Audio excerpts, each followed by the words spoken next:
informe sobre los últimos operativos antidrogas con el informe en vivo desde la FELCN. Paul Granillo, adelante. Un importante operativo y va a ser el ministro Carlos Romero que nos va a dar los detalles acerca de lo que se ha encontrado. Hay personas detenidas. Ministro, ¿qué es? Buenas noches, un saludo cordial. Muchas gracias por la gentileza de Unitel.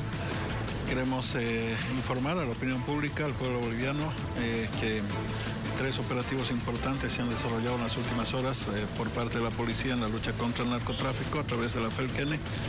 Al fondo de la pantalla seguramente ustedes ven una cantidad de marihuana en formato de ladrillos que ha sido interceptada en un vehículo particular en la localidad de Cuevo, en el municipio de Cuevo, correspondiente a la zona de cordillera del Chaco cruceño.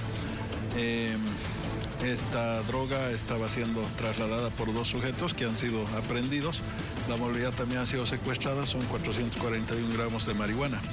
El segundo operativo, el más significativo de todos ellos, son 20 toneladas con 700.000 gramos que han sido encontrados en plantaciones, en áreas ribereñas colindantes al río, en el municipio de Colomi, en el departamento de Cochabamba.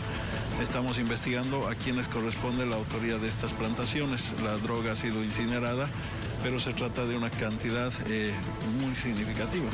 Y el tercer caso, un tractocamión que ha sido encontrado producto de un trabajo de seguimiento en un garaje en la ciudad de Santa Cruz, entre el radial 17 y medio y cuarto anillo, que había sido utilizado en diferentes oportunidades para exportar madera en forma de machimbre, pero contaba con un dispositivo adaptado para el traslado de droga, de cocaína concretamente. El narcotest ha dado positivo y estamos entonces con operativos posteriores para poder aprender a los responsables. ¿Una cifra estimada de la cantidad que se tiene evaluada?